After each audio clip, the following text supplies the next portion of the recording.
guys, it's Paige. Welcome back to my channel. So as you can see from the title, today we're going to be talking about British words and phrases that left your girl a little bit confused. Though Americans and British people both speak the same language, there can be a lot of differences in our English. From the words that we use to describe things to our slang. It can be a lot to take in. So of course, some of these words I've heard before, but I've just never heard them used in the way that they're used here. And in some cases, I can still remember exactly where I was when I heard the word for the first time. And I remember the puzzled look coming across my face. There are so many, but of course I don't want to keep you guys here all day, so I have chosen 10 of my favorites. Okay, let's get right to it. Now the first word on my list is biscuits. So I ended up coming up with the conclusion that biscuits in the UK are the equivalent of cookies in the US. But then I talked to a British person here one day and they told me that cookies and biscuits aren't the same thing. So I'm still kind of unclear on that. But while we're here, maybe I'll just Google it so I can solve this once and for all. Okay, so according to Google, in the UK, a cookie is often a little chunkier, softer, and moister than a biscuit. Okay. A biscuit is usually smaller. It might contain currants. 2 biscuits might be pressed together with a filling, or it could be topped with icing or chocolate. That kind of sounds like a cookie. I don't know, guys. I don't know. Biscuits, cookies, whatever. They're delicious.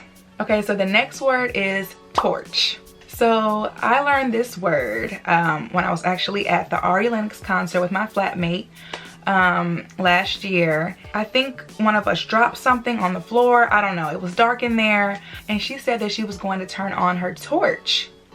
And I'm like, your what? She's like, the torch.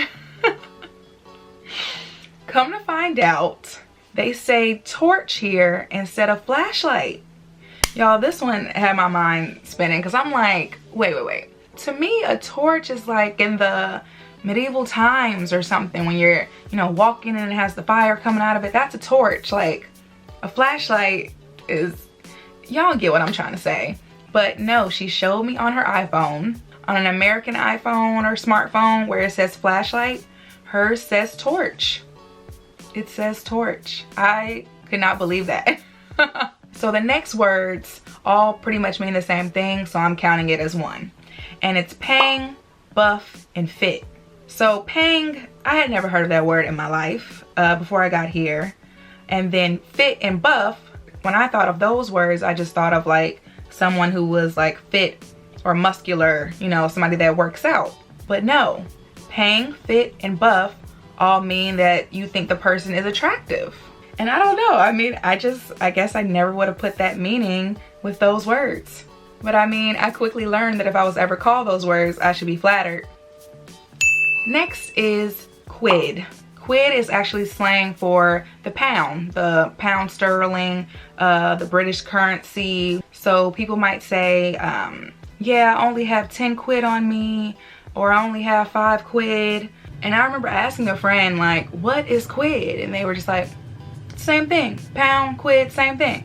In America, we definitely have a lot of different terms for money and a lot of different slang words for money, so I get it. So the next word is bear. And it was like one of those words that I didn't really need anybody to translate for me, because once I heard it used in a sentence, I was just like, oh, okay, I get it.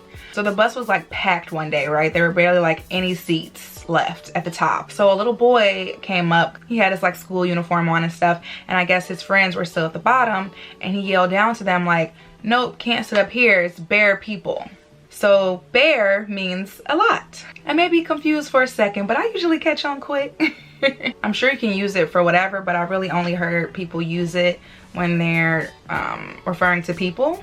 But let me know in the comment section if you can use it to refer to other things besides people. Like, there's bare biscuits in the kitchen. Does that work? The next one is definitely another one that I learned from my flatmate. I feel like I've learned so much just in this time that I've been living with her. But the phrase is wash up.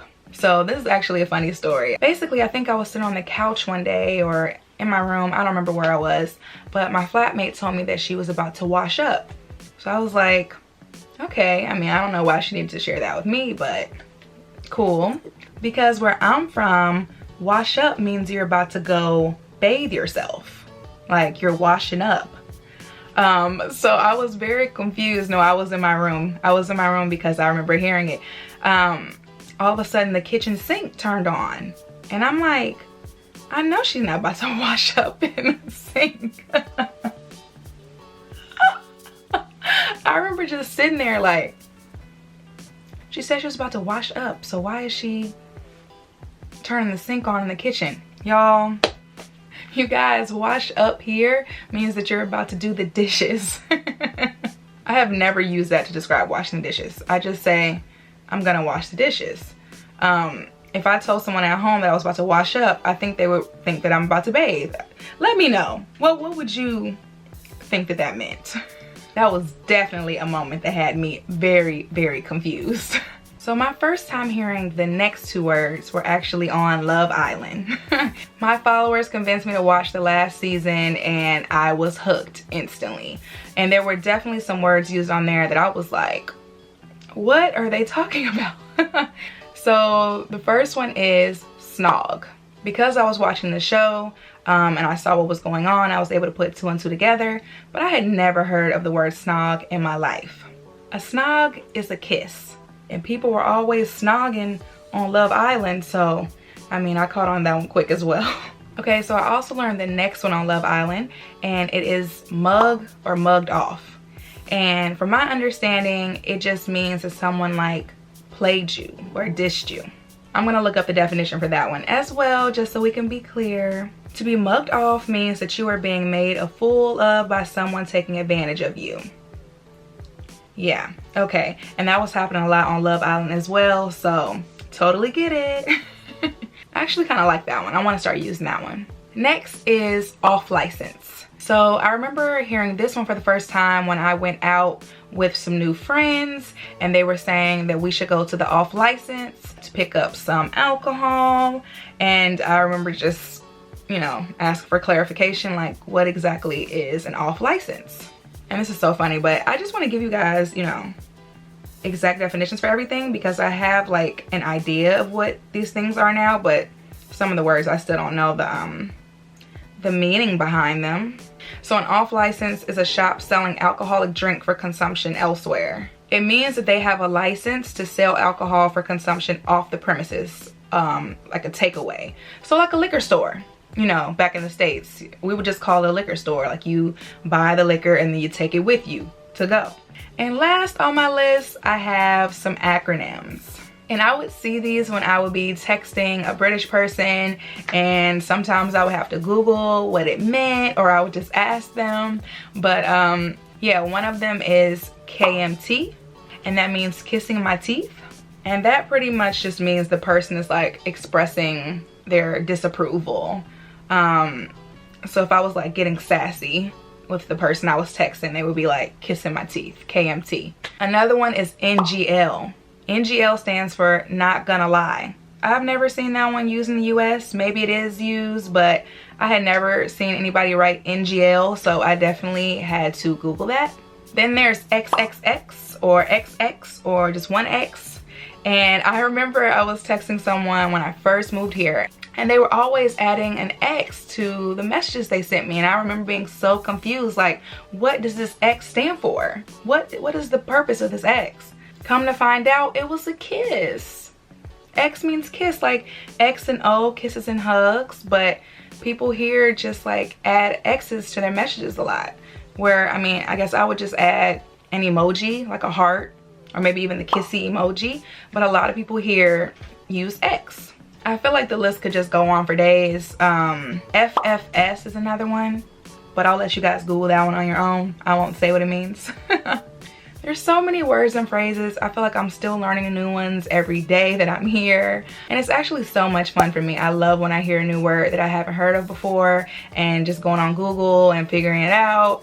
It's fun. And learning all these new words and phrases are just one of the many things that I've been able to get from this experience here in London.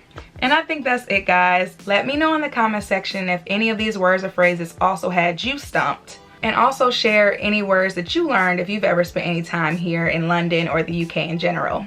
I hope you guys enjoyed this video. Don't forget to give me a thumbs up and hit that subscribe button, and I'll see you guys in the next one. Bye.